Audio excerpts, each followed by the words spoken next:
آج کل ہر بندہ نا علت سمجھنے کی کوشش کرتا ہے، وجہ سمجھنے کی کوشش کرتا ہے۔ جی مجھے سینس ہے، مجھے سمجھ ہے، ٹھیک، یہ مجھے سینس بھی ہے، سمجھ بھی ہے، تو مجھے پتا ہونا چاہیے نا اس کے اندر کیا کہانی ہے، اس کے اندر کیا قصہ ہے۔ ایک منٹ میں یہ چھوٹا والا رکھو۔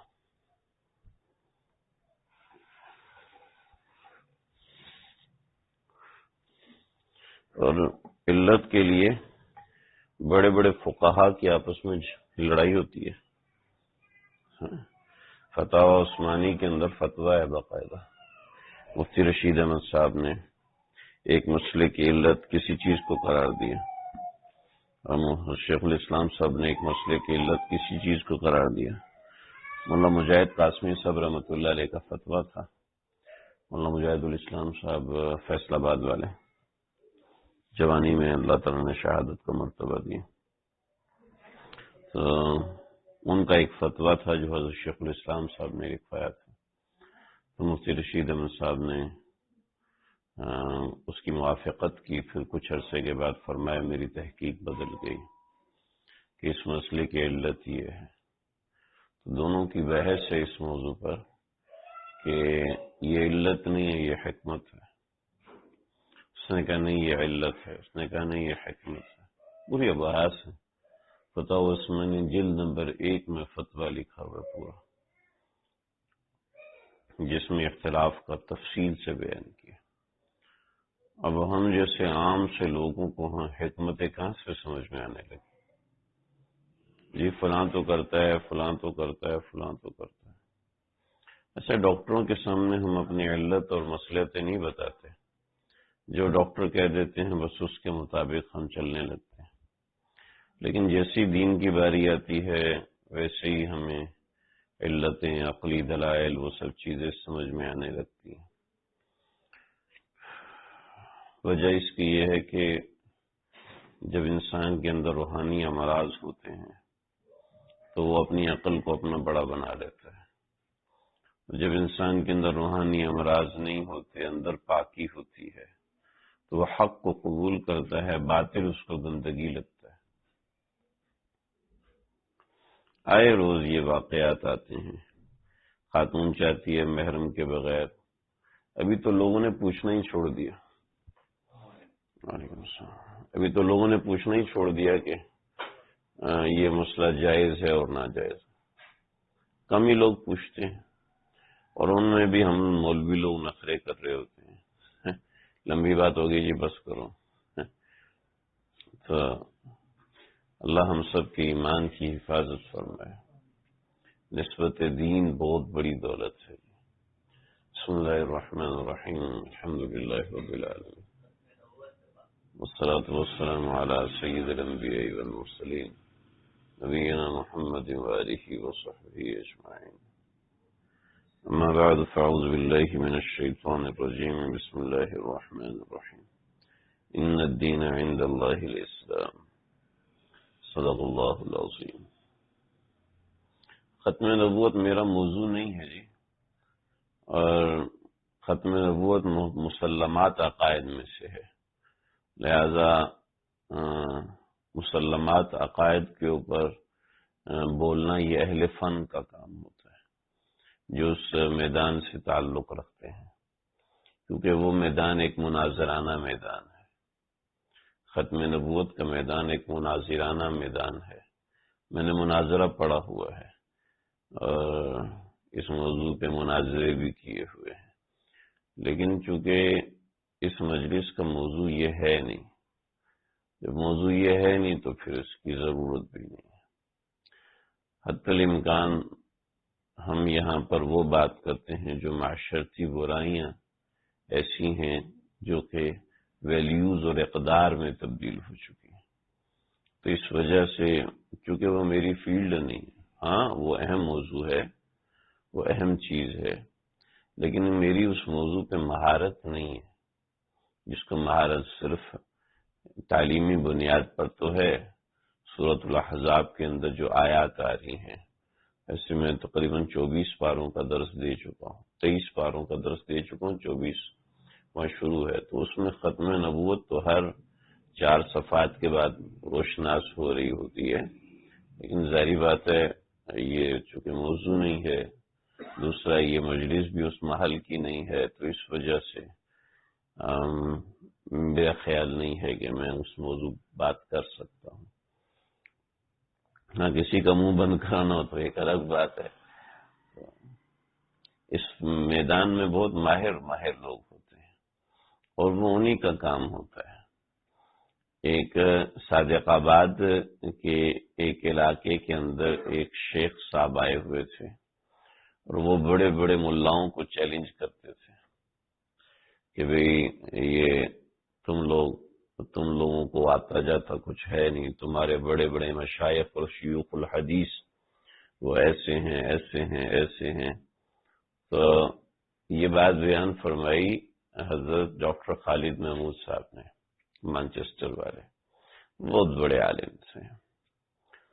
تو اپنا خود واقعہ انہوں نے سنایا، فرمایا کہ ایک مرتبہ کہیں مناظرہ تھا تو جو مولوی صاحب تھے ان کے گھر میں بیماری ہو گئی، مولوی صاحب کو جانا پڑا۔ تو انہوں نے کہا کہ مولوی صاحب تو ہے نہیں، تو بھئی تم نئے مولوی بنے ہو، تم مناظرہ کرو۔ کہنے لگے کہ میں بیٹھ گیا، کیونکہ وہ کہیں گے مولوی صاحب نہیں آیا تو اس کا مطلب اہل سنت والجماعت والے ڈر گئے اور ان کو کچھ آتا جاتا ہے نہیں، تو مجھے بٹھایا۔ تو اس سامنے ان کا شیخ الحدیث تھا اور میں نیا بچہ تھا، داڑھی بھی میری پوری نہیں آئی تھی، تو مجھے سب سے پہلے نا اس نے چوٹ ماری۔ چونکہ مناظرے میں اصل دماغ کا مقابلہ ہوتا ہے، علم کا مقابلہ نہیں ہوتا، بعض دفعہ یا اکثر اوقات آپ کہہ لیں دماغ کا مقابلہ ہوتا ہے۔ تو اس نے براہ راست وار کیا کہ تمہاری عمر کیا ہے، یعنی پورے مناظر میں اس بات کا یہ کل کا بچہ میرے سامنے بیٹھا ہے، کل کا بچہ، تو لوگ مانیں گے ہاں یار یہ کل کا بچہ، اس کو تو کچھ آتا ہی نہیں ہوگا۔ تو انہوں نے کہا عمر تو میری 900 سال ہے۔ اب سارے مجمع کی توجہ ان کی طرف، عمر تو میری 900 سال۔ کہ لے بھائی یہ کیسے لوگ ہیں، کیسے بے وقوف لوگ، کس بے وقوف، یہ بچہ ہے اور اس کو میرے سامنے انہوں نے بٹھا دیا۔ پہلے تو میں نے کہا کوئی علمی شخصیت ہوگی تو چلو ٹھیک ہے، اب یہ ہے ہی بے وقوف آدمی، تو اس کو میرے سامنے بٹھایا، تو میں اب اس سے کیا بات کروں گا، کوئی علمی شخصیت کو بٹھاؤ۔ تو حضرت فرمانے لگے کہ میں نے کہا حضرت آپ نے بات کر لی، مجھے جواب دینے کی اجازت ہے؟ ہاں اس بات کا کیا جواب دو گے؟ دو کہ حضرت یہاں میرا اور آپ کا مقابلہ نہیں ہو رہا،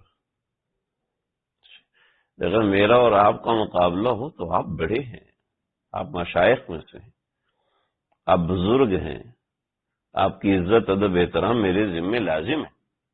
میں چھوٹا ہوں، مجھے آپ ڈانٹ سکتے ہیں، مجھے آپ ناراض ہو سکتے ہیں، مجھے آپ تھپڑ مار سکتے ہیں۔ یہاں مقابلہ عمر کا میرا اور آپ کا ہے ہی نہیں، یہاں مقابلہ ہو رہا ہے علم کا، اور مجھے پچھلے 900 سال کے علوم کا پتہ ہے کہ یہ علوم ہے، لہذا علمی اعتبار سے میری عمر 900 سال ہے، لیکن میرا اور آپ کا مقابلہ تو ہے نہیں، علم کا مقابلہ۔ اگر آپ کہتے ہیں میرا آپ کا مقابلہ تو چلو ٹھیک ہے، میں ہٹ جاتا ہوں، ایسے حاضر جاؤ۔ تو حضرت فرماتے ہیں، حضرت ڈاکٹر خالد محمود صاحب فرماتے ہیں کہ میں نے دیکھا کہ فن کا ماہر اس زمانے میں علم مناظرہ کے اندر ماسٹر امین صفدر اکاڑوی صاحب تھے۔ صادق آباد میں ایک شیخ آیا اور اس نے اعلان کیا کہ بڑے بڑے مولوی میرے سامنے سے بھاگ گئے، میں نے بھگا دیا، کہ پورے علاقے والے پریشان، اور وہ نمازیں بھی پڑھے تو مشکوک انداز میں پڑھ رہے ہیں، پتہ نہیں ہماری نماز صحیح بھی ہے یا نہیں۔ تو کسی نے لکھا مولانا سرفراز صفدر خان صاحب کو۔ اب ڈر کا کیا عالم تھا، تو سرفراز صفدر خان صاحب نے اکاڑوی صاحب سے فرمایا کہ جاؤ بھی تم جاؤ مناظرہ کر کے آؤ۔ تو حضرت پہنچے تو اسٹیشن پہ کوئی آیا ہی نہیں، بڑے پریشان ہوئے، لوگوں سے پوچھا کہ فلاں گاؤں کا ہے، تو لوگوں نے بتایا جی ادھر ہے۔ اچھے لوگ ہوتے تھے. تو جناب وہ چلتے چلتے ٹانگا لیا، ٹانگا لے کے وہاں پہنچے. تو گاؤں کی پنچایت میں پہنچے، سب سے کہا جی تم لوگوں نے فلاں بندہ ہے تمہارا؟ کہا جی ہے. کہ جی اس نے مجھے بلایا. تو کس لیے بلایا؟ کا مناظرہ کرنے کے لیے. کہ کیسے آدمی ہو بھائی؟ پہلے، آج کل تو سارے گاؤں میں گھر ہوتے ہیں، پہلے گاؤں میں چوپال ہوتی تھی. سب گاؤں میں مٹی کا تھڑا سا بنایا ہوتا تھا، چوپال ہوتی تھی، اس پہ چرپائیں بچھی ہوتی تھی. کوئی بھی وہاں سے گزرتا مہمان ہوتا وہ اس پہ بیٹھ جاتا تھا. اس کے پاس ایک غسل خانہ ہوتا تھا، اس میں مہمان نہاتا تھا.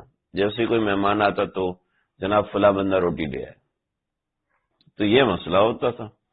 تو کہا جی آپ یہاں پہ نہائیں اور ہم آپ کی روٹی کا انتظام کرتے. کہ روٹی کو چھوڑو، بندہ کہاں ہے؟ بندہ؟ مولوی صاحب آرام سے بیٹھو. یہ آپ نے کتنا کرایہ؟ کہ جی میرے لگے 26 روپے آنے جانے کا کرایہ. 26 روپے. کہ یہ آپ 30 روپے پکڑیں اور آپ واپس چلے جائیں، ہم نے کوئی مناظرہ نہیں کرانا، ہم بہت ذلیل ہو چکے ہیں. میرے کسی مولوی کو کچھ بھی نہیں آتا. مناظرہ فیلڈ ہے، ٹھیک ہے، وہ ہر بندے کا میدان نہیں ہے. تو مولانا نے کہا کہ بھئی بندہ کدھر ہے، لے کے تو آؤ. کہا جی آپ کو کتنے موضوع تیار ہیں؟ کہا ساری غیر مقلدیت میرے اس تھیلے میں بند ہے، آپ فکر ہی نہ کرو، ایسا سیدھا کروں گا سمجھ میں آ جائے گی.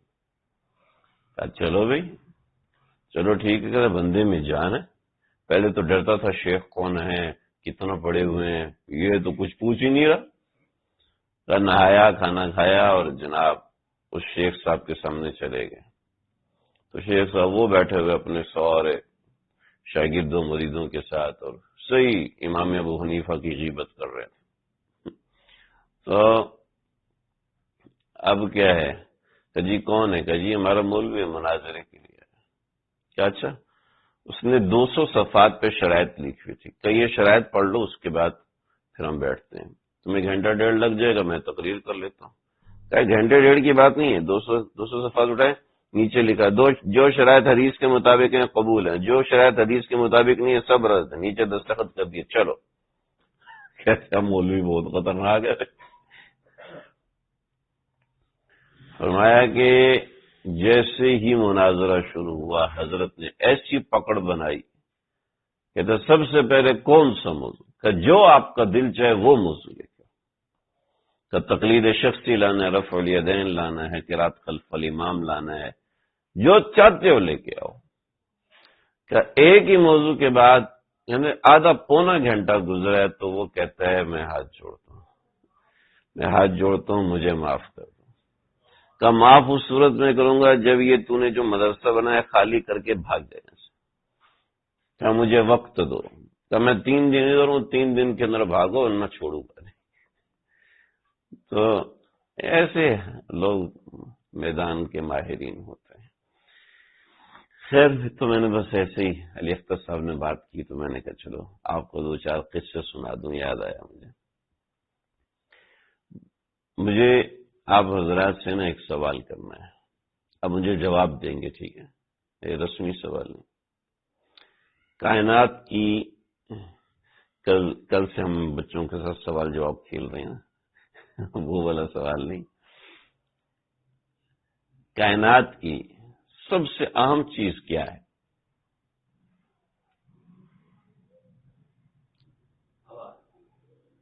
اور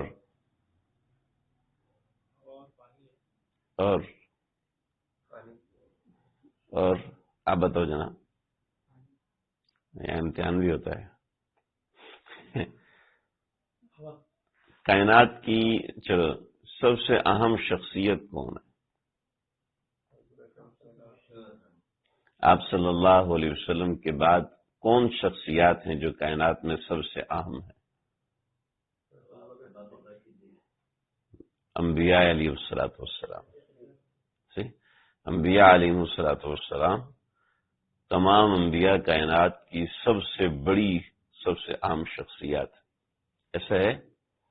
بڑی غور سے سنیے گا، بڑی توجہ سے سنیے گا. کاش یہ بات میرے دل میں بھی اتر جائے، ہم سب کے دل میں اترے. آپ مجھے بتا سکتے ہیں کہ کائنات کی سب سے اہم ترین شخصیات کو اللہ رب العزت نے قربان کیا ہے تو کس چیز پہ کیا؟ دین پر۔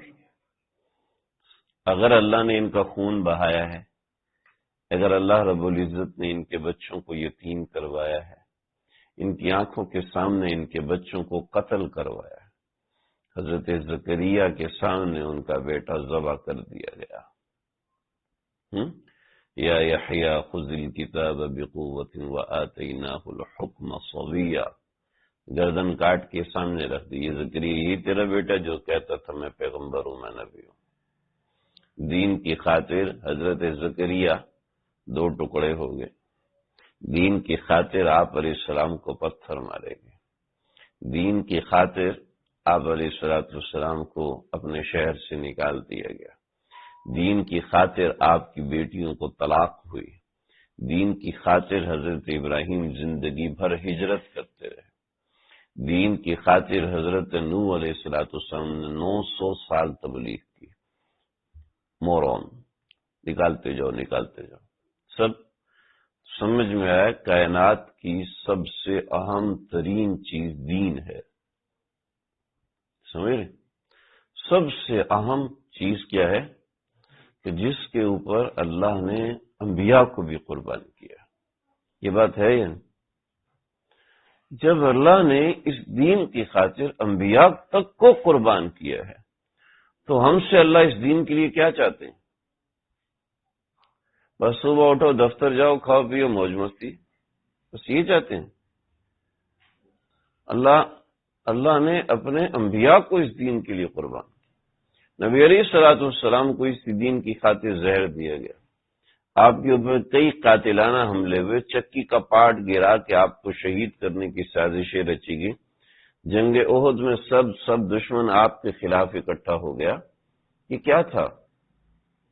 یہ صرف اس لیے تھا کہ دین کا فروغ روکا جائے، یعنی کائنات میں سب سے بڑی اور سب سے اہم چیز دین ہے جی۔ تو جب اللہ کائنات کی اہم ترین شخصیات سے یہ چاہتے ہیں کہ وہ اللہ کے دین پہ قربان ہو جائیں تو ہم سے کیا چاہیں گے؟ روٹی پہ قربان ہو جاؤ، گاڑی پہ قربان ہو جاؤ، گھر پہ قربان ہو جاؤ۔ یہ میں تقریر نہیں کر رہا، میں چند باتیں آپ کے سامنے پیش کر رہا ہوں، خدا واسطے ہم ان کو سمجھیں۔ یہ ایک سوال تھا، اگلا سوال، میں نے آپ نے اللہ کے دین کے لیے کیا کیا؟ ایک تو دین پر عمل کرنا ہے، ٹھیک ہے، یہ تو ایک طبعی بات ہے نا۔ میں کہ علی اختر صاحب یہاں تشریف لائے ہیں تو نعمان بھائی فون کر کے پوچھے ابو نے کپڑے پہنے ہوئے؟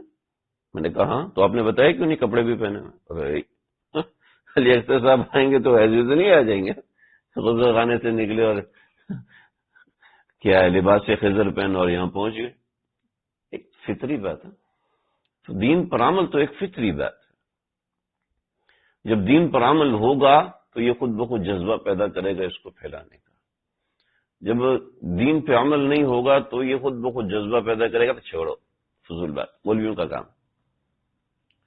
دین پھیلانے کے لیے ہم نے کیا کیا؟ یہ ہمیں تو پتہ ہی نہیں دین پھیلانے کے لیے کیا کیا جاتا ہے۔ میں آج آپ کے سامنے یہ بات رکھ رہا ہوں اور جتنے بھی سننے والے ہیں، ملنے والے، ان کے سامنے یہ بات رکھ رہا ہوں کہ اس بارے میں سوچیں کہ میں دین پھیلانے کے لیے کیا کر سکتا ہوں، میں دین پھیلانے کے لیے کیا کر سکتی ہوں۔ ہمارے ساجی تشریف لائے تھے کچھ دن پہلے، فرمایا کہ دین میں بیانات بازی تو ہے ہی نہیں، یہ تم لوگوں کو اکٹھا کر کے سنا رہے ہوتے ہو، یہ کیا ہے؟ میں نے کہا، فرمایا کہ ترغیب کی مجالس ضروری ہیں، نصیحت کی مجلسیں ضروری ہیں، لیکن آپ کی مجلس میں کوئی بندہ آتا ہے اور 10 سال کے بعد وہ بس اس کو صرف سنی بنائے، صرف سنی بنائے، مطلب سننے کا عادی بن گیا، اس کے علاوہ تو اور کچھ بھی نہیں آتا اس کو۔ وہ کیا کر رہے دین کے لیے؟ وہ دین پھیلانے کے لیے، دین کی اشاعت کے لیے کیا کر رہے ہیں؟ سمجھ رہے میری بات؟ دیکھیں، ہمارے محلے کے اندر، محلے کا مطلب یہ ماڈل کالونی کے قریب کا ایریا جو بھی ہے، ہمارے ایک ساتھی بہت نیک شریف انسان ڈاکٹر ہیں، تو ان کی شادی ہوئی اور مجھے سے تعلق میں وہ خاتون تھیں، عالمہ مدرسے سے پڑھی ہوئی. تو میں نے ان سے کہا کہ بھائی جب انہوں نے خط لکھا تو میں نے ان سے کہا اب آپ یہاں پہ آ گئیں، یہاں پر فلاں فلاں لوگ جو ہے وہ درس کرتے ہیں، لہذا آپ کو ڈیٹا میں بنا کے دوں گا، چاہے کچھ بھی ہو کیسے بھی ہو، آپ یہاں درس قرآن کرنا شروع کریں اور ہمت کرنا ہے، پیچھے نہیں ہٹنا. کہنے کہ وہ تو درس میری خالہ بھی کرتی ہے، یعنی اس فرقے کی طرف سے درس میری خالہ بھی کرتی ہے. میں نے کہا پھر تو آپ کو اور زوردار طریقے سے کرنا چاہیے. ایک بار پیغام بھجوایا، دوسری مرتبہ پیغام بھجوایا، تیسری مرتبہ، ظاہر بات ہے تیسری مرتبہ کے بعد ہم مکلف ہی نہیں رہتے. نہ آج تک کیا، کئی برس گزر گئے، 12-13 سال گزر گئے، نہ آج تک اس کی فکر کیا، نہ آج تک. اچھا شوہر مل گیا، اب کیا ضرورت ہے ہمیں کرنے کی. یہ تو علماء ہیں، ٹھیک ہے، یہ تو دین پھیلانا تو عام بندوں کی ذمہ داری بھی ہے. میرے جیسے آپ کے جیسے لوگوں کی بھی ذمہ داری ہے کہ اللہ کے دین کی ترویج کریں. اللہ کے دین کی ترویج سے یہ نہیں ہے بیٹھ کے بیان کرو لوگوں کو سنو. اللہ کے دین کی ترویج آپ دفتر میں بیٹھیں، وہاں پر کریں، آپ دکان پہ بیٹھیں وہاں پر کریں، ان سے اپنا لنک بنائیں، تعلق بنائیں. بھئی آپ کو دین کی بات کچھ بھیج دیا کروں. آج کل تو بہت آسان ہے نا، واٹس ایپ ہے اور سوشل لنکس ہیں کہ اس کے ذریعے سے آپ بھیج سکتے ہیں. ان کو سمجھائیں دین سیکھا کیسے جاتا ہے. زیادہ دین کا جوش ہے، جناب یوٹیوب کھولا اور جناب فلاں مفتی صاحب، فلاں مولوی صاحب، ان کا بیان سنا، مزہ آ گیا، گاڑی میں لگایا، گھر میں لگایا، جوش ٹھنڈا ہو گیا، بس ختم. یہ دین کا جوش آیا ہمیں، دین کا جوش آیا، بس ہم نے کر لیا. دین پھیلانا ہم سب کی ذمہ داری ہے. دین کے لیے میں نے آپ نے کیا کیا ہے، انشاءاللہ کیا ہوگا، ایسا نہیں کہ آپ لوگوں نے کچھ بھی نہیں کیا ہوگا، کیا ہوگا، لیکن اس انٹینشن سے کیا جائے کہ پتہ چلے کہ میں دین کی ترویج میں حصے دار ہوں. کل کلاں اللہ کے سامنے نماز پیش کریں گے، ہماری نماز ایسی ہے اللہ کے حضور پیش ہو. روزہ پیش کریں گے، ہمارا روزہ ہے اللہ کے حضور. ہاں یہ کہیں گے اللہ جی آپ کے دین کی خاطر نہ میں نے بات کی تھی، فلاں بندے نے میرا فون کاٹ دیا. کہتا یہ پینٹ شرٹ کا مولوی ہے تو یہ دین کی بات کرتا ہے، دماغ کھاتا ہے، یا چھوڑو یار پک جاتا. اس نے میرا فون کاٹ دیا تھا، اس سے مجھے تکلیف ہوئی تھی. ٹھیک ہے، وہ تکلیف تو اللہ کے سامنے دے سکتے ہیں.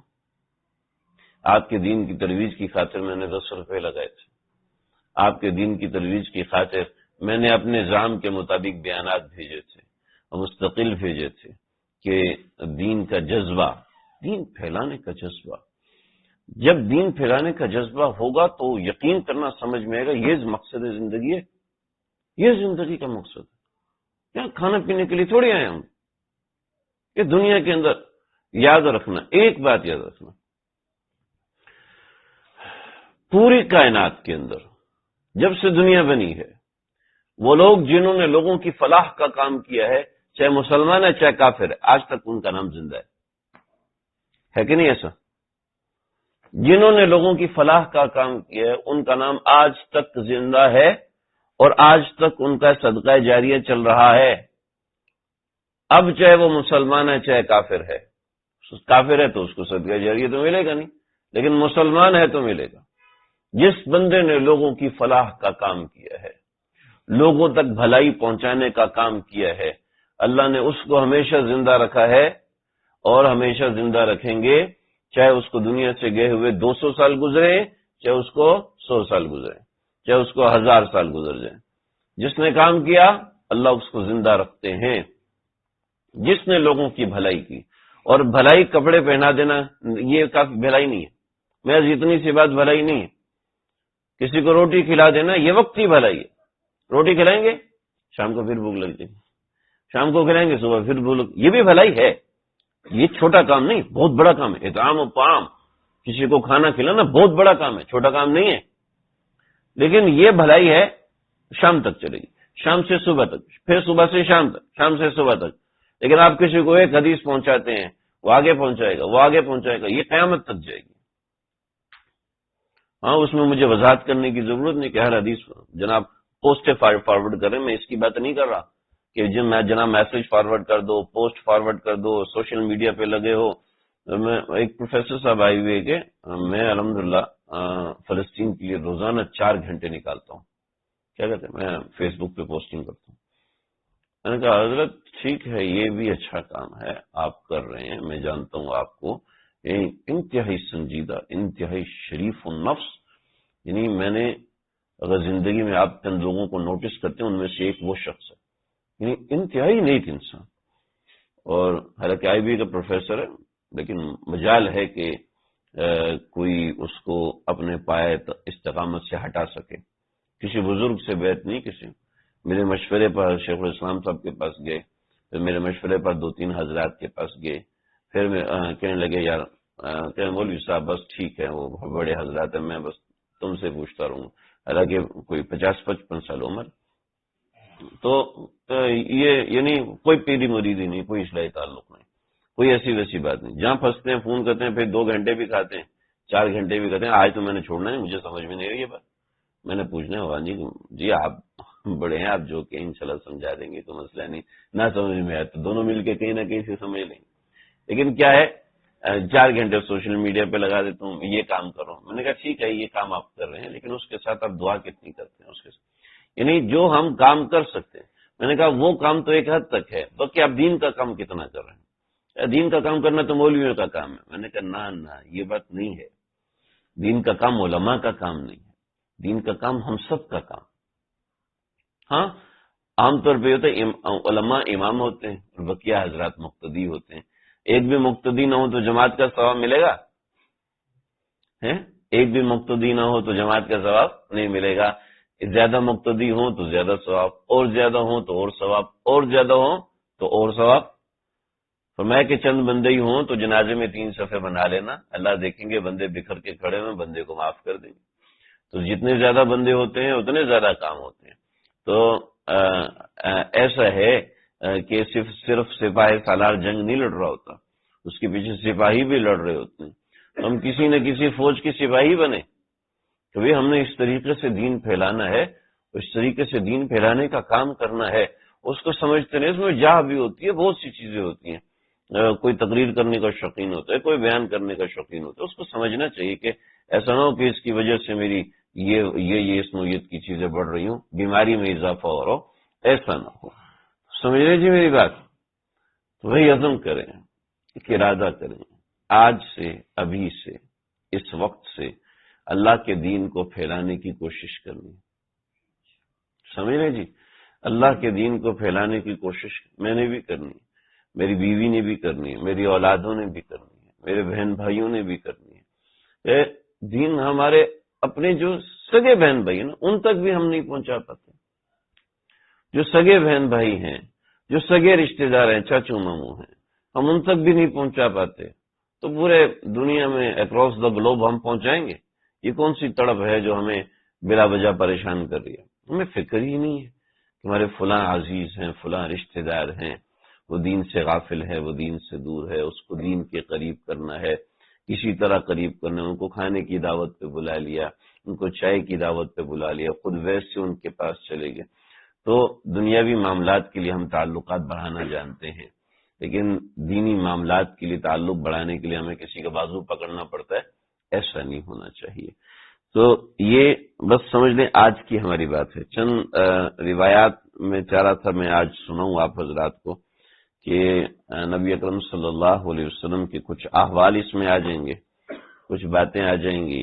اور جی چاہ رہا تھا کہ میں تقریر بیان نہ کروں، بس جو ہے وہ پڑھ کے سنا دوں. تو ایک بات میرے ذہن میں کئی دنوں سے بے چین مجھے کر رہی تھی، وہ یہی کہ ہم ایک کاز لے کے، ایک مشن لے کے بیٹھیں کہ ہم نے اللہ کے دین کو پھیلانا ہے، اللہ کے دین کی کچھ چھوٹی سی خدمت کرنی ہے، اللہ کے دین کی کچھ چھوٹی سی مدد کرنی ہے.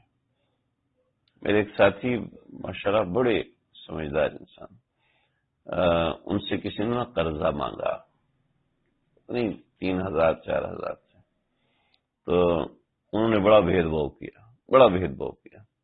اسی وقت میرے سامنے فون آیا، جناب ہماری مسجد کی جو مائک ہے اس میں مسئلہ ہے. تو کہنے لگے کہ کوئی مسئلہ نہیں.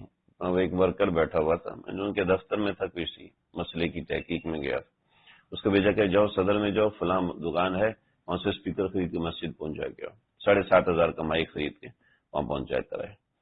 تو میں نے ان کی بڑی تعریف کی. میں نے کہا ماشاءاللہ یہ ہے دین کی محنت کہ بندے کو جذبہ ہے، صرف پتہ چلا ہے اور آپ نے کام کیا ہے. تو عظمت دین کے ساتھ جب انسان دین کو آگے پھیلاتا ہے اللہ بہت سے راستے دیتے ہیں. تو آج سے اپنا مشن رکھیے جی، آج سے اپنے کاز کا حصہ رکھیے، اپنی سوچوں کا حصہ رکھیے. ہم نے دین کی محنت کرنی ہے.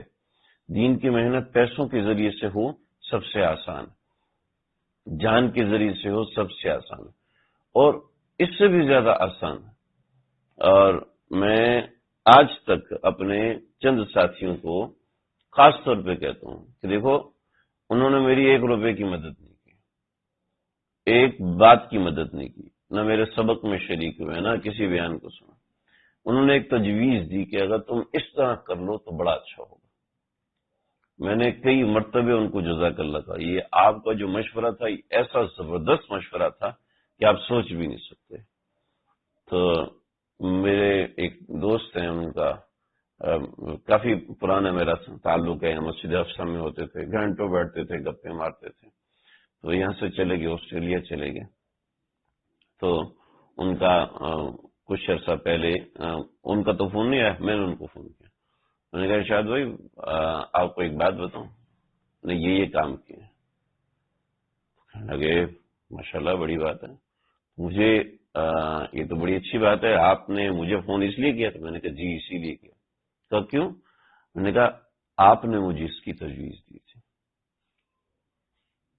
کہ کب دی تھی؟ میں نے کہا فلاں موقع پہ. تو اتنا خوش ہوئے، اتنا کہ ایک آپ کے ذہن، اللہ نے ہر انسان کو الگ آئیڈیالوجی دی، ہر انسان کو الگ ذہنیت دی ہے. اور اگر وہ اپنی اس چیز کو ہو سکتا ہے استعمال نہ ہو، ضائع ہو جائے، آپ کا مشورہ ضائع ہو جائے، آپ کی کئی ہوئی بات ضائع ہو جائے، آپ کی بتائی ہوئی بات ضائع ہو جائے، ٹھیک ہے ہو جائے. آپ تو اللہ کے لیے، آپ تو اللہ کے دین کی ترویج کے لیے کر رہے تھے نا. یہ فکر پیدا ہو کہ میں دین کی ترویج کرنا چاہتا ہوں. اس کے لیے آپ اپنے جسم پہ صاف کپڑا پہنے کہ میں دفتر جاتا ہوں، اچھا کپڑا ہونا چاہیے تاکہ اہل دین کی امیج اچھی بنے. یہ بھی دین کی خدمت ہے، یہ بھی دین کا کام ہے. کوئی آپ کا ساتھی بیمار ہو جاتا ہے، اس کی عیادت کے لیے جاتے ہیں، یہ بھی دین کا کام. کوئی ایسا ہے جو کہ بسکٹ پہ پیدا ہوا ہے، جو لوگ ہیں ان کو کھانے کی عادت، ہر وقت کچھ نہ کچھ منہ میں چلتا رہے، اس کو بسکٹ لا کے دے دیا، اس سے کوئی دین کی بات کر دی. جی کوئی یعنی دین پھیلانے کا حریص ہونا چاہیے. مجھے بڑی ایک چونکہ ذہنیت ایسی تھی ہمارے سرکل کی کہ بس ایک عجیب سی ذہنیت تھی دین کے بارے میں، اور مولویوں کو دیکھ کے بھاگ جانا، سائڈ پہ ہو جانا، یہ تو ایک عام سی عادت تھی ہماری جنریشن میں. اور اس وقت یہ بہت زیادہ تھا. ابھی تو سوشل میڈیا اور اس کے ذریعے سے کوئی دین کی بات کانوں میں پڑتی ہے، کتابیں عام ہو چکی ہیں، موبائل کے ذریعے سے معلومات وغیرہ عام ہو چکی ہیں. پہلے تو یہ بالکل منفی صفر ہوا کرتا تھا. تو جو تھے ہماری گاؤں کی مسجد میں ایک جماعت آئی، تو وہ جماعت جو تھی نا انہوں نے میری اور میرے چھوٹے بھائی کی بڑی تعریفیں کی. وہ تعریفیں کر کے قبضہ کر لیا، بٹھا دیا. اور ہم بھی کیا کرتے، بیٹھ گئے. کیا کریں، کیوں بیٹھے، کیوں ہماری تعریفیں کی؟ اس لیے پورے گاؤں میں صرف میرے ابا کی داڑھی تھی اور کسی کی داڑھی نہیں. تو انہوں نے کہا یہاں دین کا کام تھوڑا سا کچھ ہو سکتا ہے. اور انہوں نے ایک دن ہمیں ٹافیاں کھلائیں. وہ پتہ نہیں کہاں سے آئے تھے، تو پٹھانوں والی موٹی موٹی ٹافیاں، یار یہ تو بڑی زبردست ٹافیاں ہیں. آ گیا. اگلے دن نمکو کھلائی، اور پھر اس کے ساتھ اب یقین کیجئے انہوں نے وہاں مرکز میں نام لکھوا دیا، اور بس اس سے تھوڑا تھوڑا دین سے نسبت آنا شروع ہو گیا. ورنہ الرجک تھے. تو اللہ حفاظت فرمائے، اللہ ہم سب کی حفاظت فرمائے، کسی کو حقیر نہیں سمجھنا چاہیے۔ تو ایسا نہیں ہے کہ ہمارے گھر میں دین نہیں تھا، دین تھا پھر بھی الرجک تھے، آپ سمجھ سکتے ہیں بہت سی وجوہات ہو سکتی ہیں۔ تو یہ معاملات ہوتے ہیں کہ کوئی شخصیت ہوتی ہے جو آپ کو دین کی طرف کھینچتی ہے، تو آپ وہ شخصیت کیوں نہ بن جائیں جو دوسروں کو دین پہ کھینچنے والی۔ میں نہیں جانتا ان لوگوں کے نام، میں نہیں جانتا۔ پھر یہ چلے گئے، اس کے بعد ہم بھی ٹھنڈے پڑ گئے، پھر دوسری جماعت آئی، اس نے تازہ کیا، پھر وہاں سے نکل گئے تو ایک اور بندہ ملا، پھر یہ نہیں، اس طرح بہانے وسیلہ در وسیلہ، تو اس وسیلے میں سے ایک میرا آپ کا نام نہیں ہونا چاہیے۔ اللہ ہم سب کو قبول فرمائے۔ دھنیل یہ دروازہ کھول دو یار، آپ لوگوں کو گرمی لگ رہی ہے، مجھے اکیلے کو لگ رہی ہے۔ چلو کچھ احادیث ہیں ہمارے سبق میں گزری تھی، میں نے نشان لگا کے رکھ دیا، میں نے کہا سبق کے دوران انشاءاللہ اس کو بتائیں گے۔ یہ روایات ہیں، یہ ایک باب شروع ہو رہا ہے اور اس باب کے اندر کچھ ابتدا میں روایات ہیں، اور اس کے اندر اس زمانے کا منظر بھی آئے گا، اس زمانے کے حالات بھی آئیں گے، بہت سی چیزیں آئیں گے۔ تو میں ذکر اس لیے کر رہا ہوں کہ نبی علیہ الصلوۃ والسلام کا تذکرہ بھی ہو جائے گا، کچھ باتیں بھی ہمیں سمجھ میں آئیں گی۔ لا الہ الا اللہ۔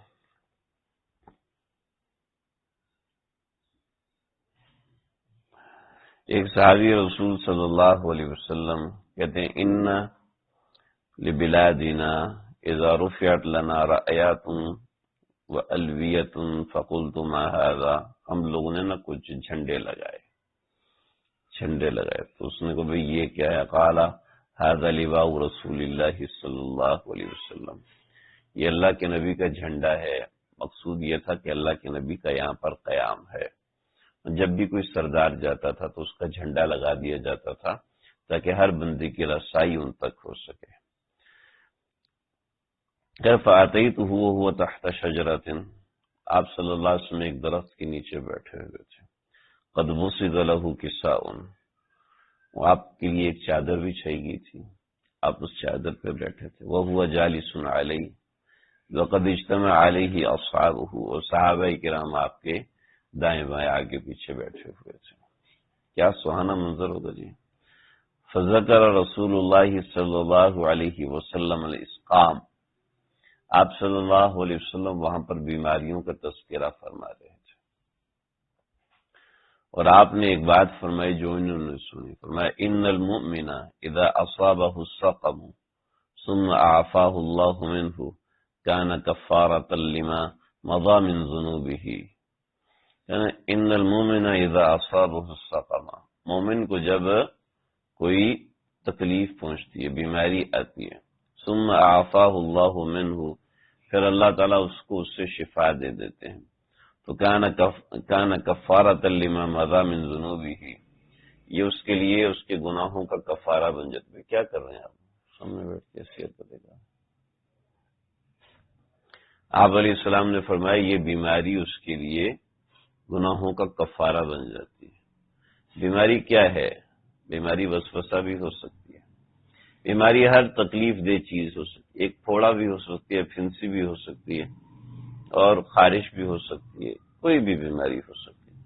آگے جو ہم نے روایات پڑھی ہیں ذرا پتہ ہم وہاں تک نہیں پڑھ سکیں گے۔ فقال رجل، اچھا، وموعظۃ له فيما يستقبل، اور آگے آنے کے وقت میں اس کے لیے نصیحت ہوتی ہے۔ سمجھ رہے میری بات؟ مومن کے لیے بیماری کفارہ ذنوب ہوتی ہے، گناہوں کا کفارہ ہوتی ہے، اور آگے آنے کے لیے نصیحت ہوتی ہے۔ لیکن کیا ہے؟ وَإِنَّ الْمُنَافِقَ إِذَا مَرِضَ ثُمَّ عُوفِيَ، لیکن منافق کو جب کوئی مرض پہنچتا ہے، میں تو یہ الفاظ پڑھ کے کانپ گیا، كَانَ كَالْبَعِيرِ أَقَلَهُ أَهْلُهُ ثُمَّ أَرْسَلُوهُ، تو یہ بالکل اس اونٹ کی طرح ہوتا ہے جس کو اس کے مالک نے باندھ دیا پھر اس کو چھوڑ دیا۔ یعنی بیمار ہونے سے پہلے اور بیمار ہونے کے بعد کی مینٹلٹی میں کوئی فرق نہیں ہوتا۔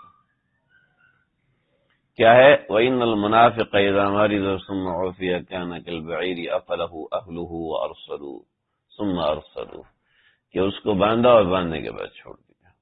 کہ بیمار منافق ہے، بیمار ہوا اور اس کا مطلب ہے اللہ نے اس کو چارپائی کے ساتھ باندھا، وہ لیٹا رہا، جب ٹھیک ہو گیا تو اٹھ کے چلا گیا. اف.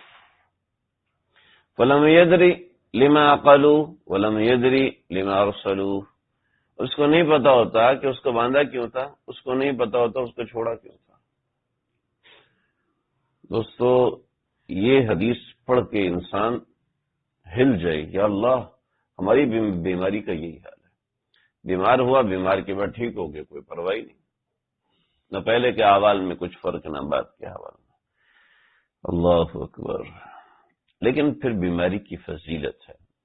فقال رجل ممن حوله، جو آپ کے آگے پیچھے لوگوں میں سے ایک شخص تھا، اس نے کہا یا رسول اللہ، واللہ السلام، یہ بیماری کیا ہوتی ہے؟ واللہ ما مرضت قط، اللہ کی قسم میں کبھی بیماری نہیں ہوا. فقال النبی صلی اللہ علیہ وسلم قم عنا فلست منا، اٹھ جائے یہاں سے، تو ہم میں سے نہیں. کیا خوبصورت بات ارشاد فرمائے. سمجھ لو بیمار جو شخص ہے، جس کے گھر میں بیماری ہے، اس کو تو مبارک ہو، خوشخبری ہو کہ یہ کم از کم فئۃ المسلمین میں سے، مسلمانوں کی جماعت میں سے ہے کہ جس کو بیماری ہے، جس کو تکلیف ہے. قم عنا فلست منا. صاحب بزل نے اس کو لکھا ہے کہ آپ نے فرمایا قم عنا فلست منا، تم یہاں سے اٹھ جاؤ، تم ہم میں سے نہیں ہو، اس لیے کہ تمہیں کوئی مصیبت بھی نہیں آئی، اور وہ مصیبت آنا مومن کی شان ہے، منافق کی شان نہیں ہے کہ اس کے اوپر مصیبت آئے. اور کیا ہے کہ وہ مصیبت ایسی ہوتی ہے کہ یطہرہ اللہ فی الدنیا، کہ اللہ اس کو دنیا کے اندر پاک فرما دیتے ہیں. بزل میں حضرت نے لکھا ہے کہ دنیا میں اللہ اس کو پاک فرما دیتے ہیں. آگے روایت ہیں. تو بینما نحن، پھر آگے ایک اور روایت ہے، یعنی اسی روایت کا حصہ ہے. صحابی رسول صلی اللہ علیہ وسلم نے پرندے اٹھا لیے تھے، تو اس کا معاملہ تھا. ایک اور روایت ہے حضرت ام علا رضی اللہ تعالیٰ عنہ، یہ حضرت حکیم بن حزام کی پھوپھی ہیں. حکیم بن حزام یہ نبی اکرم صلی اللہ علیہ وسلم سے بڑی محبت کرتے تھے، یعنی اسلام لانے سے قبل بھی بہت محبت کرتے تھے.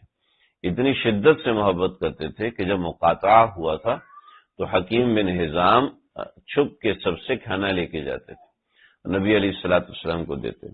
پھر جب آپ علیہ السلام ہجرت کر کے مدینے آگے تو یہ مکے سے ہدیہ مدینہ بھجواتے تھے نبی علیہ الصلوۃ والسلام. اتنی محبت تھی، لیکن اسلام بعد میں لے کے آیا. قالت عادنی رسول اللہ صلی اللہ علیہ وسلم وانا مریض، اللہ کے نبی نے میری عادت کی جب کہ میں مریض تھی، تو آپ نے مجھ سے ایک بات فرمائی، ابشری یا ام علا، ابشری یا ام العلا، اے ام علا تجھے مبارک ہو. فإن مرض المسلم، کہ مسلمان کو جو بیماری ہوتی ہے کیا ہوتی ہے؟ یذہب اللہ بہ خطایاہ، اللہ اس بیماری کی وجہ سے اس کے گناہوں کو معاف فرما دیتے ہیں. کما تذہب النار خبث الذهب والفضہ، جیسے کہ آگ سونا اور چاندی کی میل کو نکال کے پھینک دیتی ہے. جی کیسی بڑی بات ہے. جی بیماری بھی اللہ کی نعمت ہے، لیکن ہم اللہ سے شفا کی نعمت مانگیں گے، لیکن جب بیماری آئی تو اس کے اوپر صبر ہے. ایک اور روایت سنیں، حضرت عائشہ سے روایت ہے، قالت قلت یا رسول اللہ انی لعلم اشد آیت فی کتاب اللہ عز وجل، میں نے اللہ کی کتاب میں ایک بہت خطرناک آیت پڑھی ہے.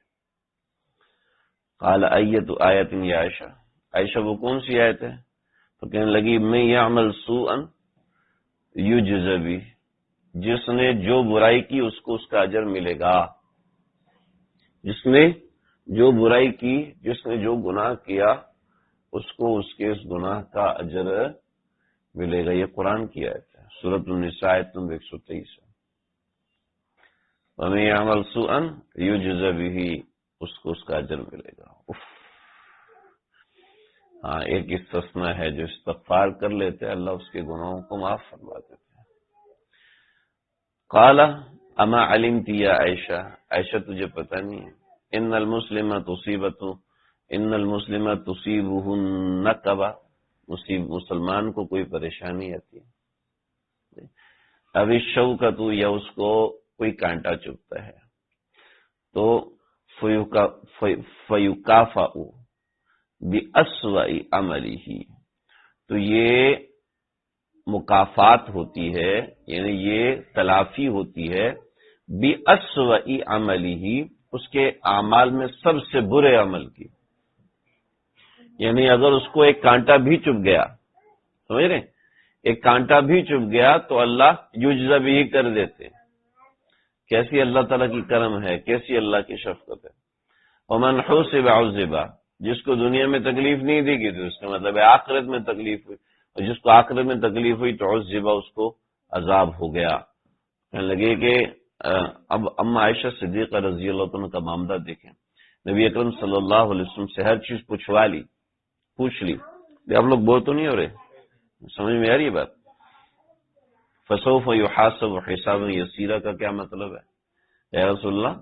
فسوف یحاسب حسابا یسیرا کا کیا مطلب ہے؟ آپ نے کہا من حوسب عذب، کہ جس سے حساب لیا گیا اس کو تو عذاب ملے گا، اور یہ اللہ نے قرآن میں بھی فرمایا کہ آسان حساب بھی ہے.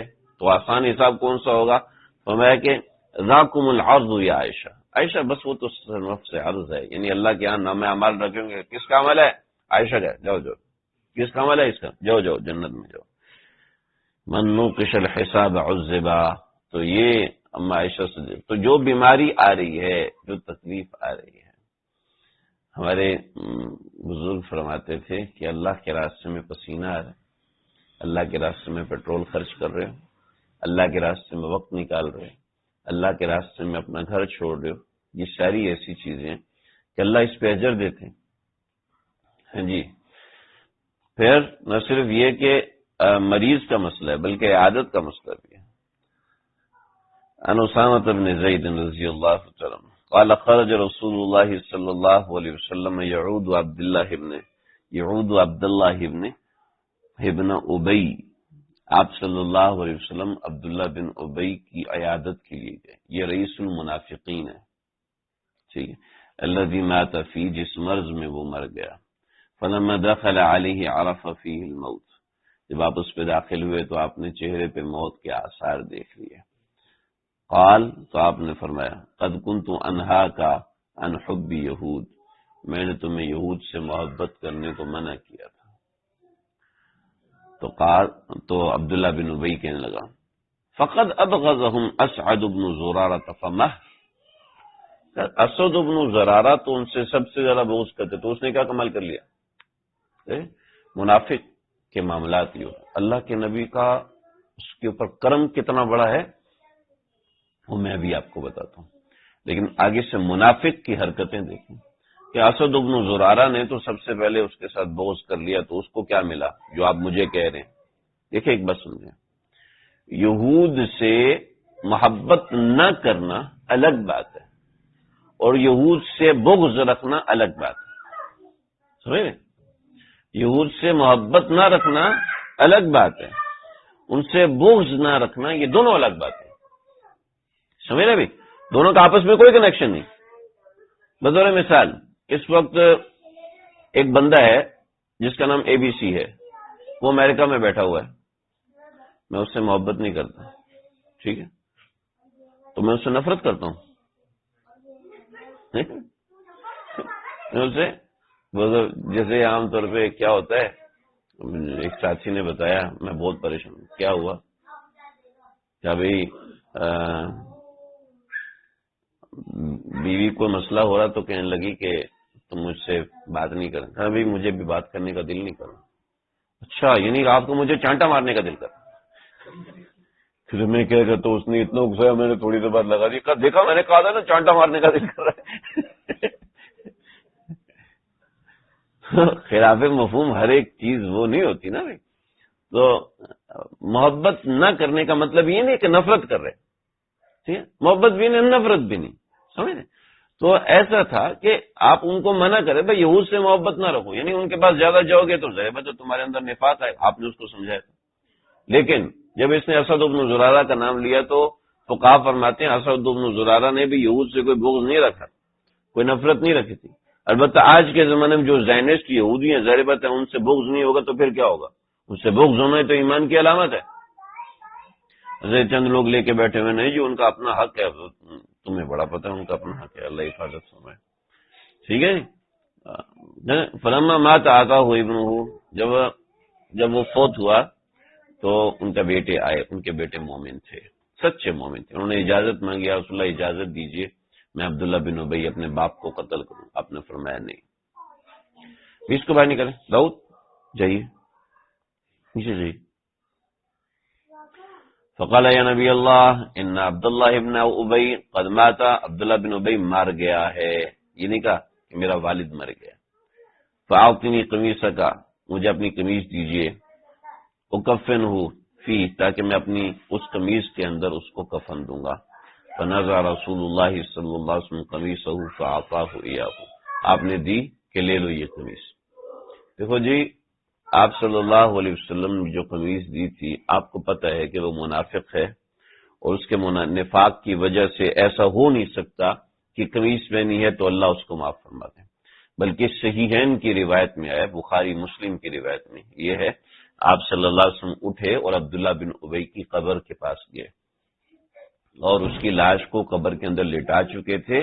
آپ نے فرمایا نہیں، لاش کو قبر سے نکالو. لاش کو قبر سے نکالا، آپ نے اپنے گھٹنوں پہ لاش رکھی، اپنے کو یہ اس جگہ گھٹنوں پہ اس کی لاش رکھی، اور اپنا لعاب دہن نکالا، اس کے منہ میں ڈالا، اور اسی پہ بس نہیں کی، اپنی قمیض اتاری. قمیض ایسی نہیں ہوتی تھی، آپ صلی اللہ علیہ وسلم کی چادر ہوتی تھی، جیسے ہم احرام کی چادریں بنتے ہیں، چادر ہوتی تھی. تو وہ قمیض آپ نے اتاری اور وہ آپ نے اس کو دی، اور کہ اس کو اس کے کفن کے اوپر ڈال دو. اس چادر کو اس کے کفن کے اوپر ڈال دیا گیا. تو اصل میں بات یہ تھی کہ آپ نے یہ قمیض نما چادر جو اس کو دی تھی، روایتوں میں لکھا ہے کہ جب حضرت عباس رضی اللہ عنہ غزوہ بدر میں قید ہوئے تو پکڑنے میں کھینچنے میں ان کی قمیض پھٹ گئی. تو جب ان کی قمیض پھٹ گئی تو وہ لمبے قد کے آدمی تھے، تو کسی کی قمیض ان کو پوری نہیں آ رہی تھی. بھی دھنیالی ان کو نیچے پہنچاتے ہیں.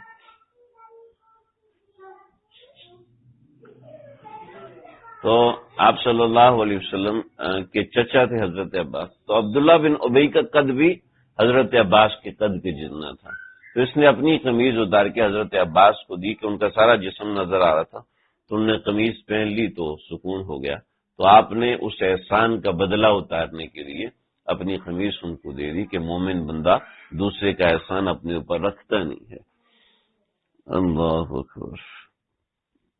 ایک اور ہمیں حدیث ذکر کر دوں. حضرت انس بن مالک فرماتے ہیں رسول اللہ صلی اللہ علیہ وسلم نے فرمایا، من توضأ فاحسن الوضوء، جس نے اچھے سے وضو کیا، وعاد اخاہ المسلم، اور اپنے مسلمان بھائی کی عیادت کی، محتسبا، احتساب کے ساتھ، یعنی صحیح طریقے سے عیادت کی. ایسا نہیں ہے عیادت کرنے بیٹھ گیا، آئے کافی عرصہ ہو گیا تیرے گھر کی چائے نہیں پیا، چائے تو لے کے آ. کیسا آدمی ہے یار، تیرے پاس عیادت کے لیے ہوں، کھانا ہی کھلا دو بھائی. اب ایسا نہ ہو عیادت کرنے گیا اور وہیں پہ پکے ہو گئے. عیادت کا مطلب ہے وہاں بیٹھے اور چند منٹ رکے اور رک کے آ جائے واپس، ایسے نہیں کہ ادھر پکا بیٹھ جائے. ہمارے کراچی شہر کے اندر عیادت کا رواج نہیں رہا، عیادت کا معاملہ رہا ہی نہیں. میں نے اپنی مسجد کے اندر کئی لوگوں سے ناراضگی کا بھی، مجھے آپ بتاؤ تو صحیح نا، بیمار ہوں میں عیادت کے لیے آؤں گا. یعنی کہ مولوی صاحب ہمارے گھر میں عیادت کا سسٹم نہیں ہوتا، ہمارے گھر میں عیادت کا سسٹم نہیں ہوتا. تو خیر، تو چونکہ ہم نے خود اس سنت کو ترک کر دیا، ہم مولوی لوگوں نے بھی ترک کر دیا، ہماری مصروفیات اتنی ہوتی، تو عیادت کو ہم نے جب ترک کر دیا تو ظاہری بات ہے پھر اس نوعیت کی چیزیں، موبائل اور رابطے کے سسٹم بہت زیادہ ہو گئے ہیں، لیکن رابطے اتنے ہی کم ہو گئے. اللہ، آپ صلی اللہ علیہ وسلم وعاد اخاہ المسلم محتسبا بوعد من جہنم مسیرۃ 70 خریفا. کیا ہے بوعد؟ یہ ایک عیادت دور کر دے گی اس کو جہنم سے، مسیرۃ 70 خریفا، 70 سال کی مسافت. کیا بات ہے، 70 سال کی مسافت. تو قلت یا ابا حمزہ، میں نے کہا ابو حمزہ یہ بتاؤ ومل خریف، خریف کیا کہا؟ العام کا ایک سال، ایک خریف کا مطلب ایک سال، یعنی ایک عیادت کا مطلب ہے 70 سال جہنم سے دوری ہو جائے گی. حضرت علی سے روایت ہے، فرمایا کہ ما من رجل یعود مریضا ممسیا، کوئی شخص کسی مریض کی عیادت شام کے وقت کرتا ہے، الا خرج معه 70,000 ملک یستغفرونہ حتی یصبح، 70,000 فرشتے شام سے لے کے صبح تک اس کے لیے استغفار کرتے ہیں. اچھا یہ عام کتاب نہیں ہے جی، یہ حدیث صحیح احادیث کی کتاب ہے. وَكَانَ لَهُ خَرِيفٌ فِي الْجَنَّةِ، اور جنت میں اس کے لیے ایک باغ لگ جاتا ہے. وَمَنْ أَتَاهُ مُصْبِحًا خَرَجَ مَعَهُ 70,000 مَلَكٍ يَسْتَغْفِرُونَهُ حَتَّى يُمْسِيَ وَكَانَ لَهُ خَرِيفٌ فِي الْجَنَّةِ. جو صبح عیادت کرتے ہیں تو شام تک 70,000 فرشتے اس کے لیے استغفار کرتے رہتے ہیں. ہاں جی، ہم اپنے لیے کتنی دیر استغفار کرتے ہیں؟ کتنے گھنٹے استغفار کرتے ہیں؟ صبح سے لے کے شام تک 12 گھنٹے، شام سے لے کے صبح تک 24 گھنٹے اس بندے کے لیے استغفار ہو رہا ہے. جو کسی کی عیادت کے لیے نکلے، ہاں اس کے ساتھ وضو کرے تو یہ زیادہ اچھا ہے.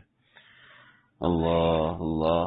اچھا عیادت بس ایک بار کافی نہیں ہے، بار بار بھی کر سکتے ہیں.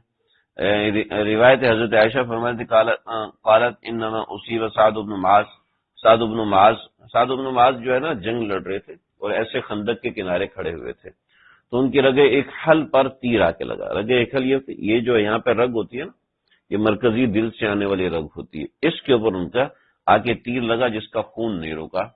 فضرب علیہ رسول اللہ صلی اللہ علیہ وسلم خیمۃ فی المسجد، آپ نے ان کا خیمہ مسجد میں لگوا دیا، لیعودہ من قریب، تاکہ بار بار ان کی عادت کر سکیں. سبحان اللہ سبحان اللہ. ایک روایت آخری، قال عادنی رسول اللہ صلی اللہ علیہ وسلم من وجع کان بعینہ، آپ صلی اللہ علیہ وسلم گھر سے میرے گھر میں آئے میری عیادت کرنے کے لیے. کیوں؟ میری آنکھ میں تکلیف تھی. تو یہ اللہ کے نبی کے اعمال ہیں. اور بھرا ہوا ہے روایات کا باب، لیکن امام احمد بن حنبل کی درس حدیث کا سبق ہوتا تھا تو بشر حافی فرماتے تھے ادو زکات الحدیث، ادو زکات الحدیث، ادو زکات الحدیث، حدیث کی زکات ادا کرو، حدیث کی زکات ادا کرو. تو کہا کہ کیا مطلب ہے؟ کا مطلب یہ ہے کہ حدیث کا 2.5% پہ عمل کر لو. زکات 2.5% ہوتی ہے نا، کہ جتنا سنا اس کے 2.5% پہ عمل کر لو. تو اللہ مجھے بھی عمل کرنے والا بنائے، آپ سب کو، ہم سب کو عمل کرنے والا بنائے. وآخر دعوانا الحمدللہ رب العالمین.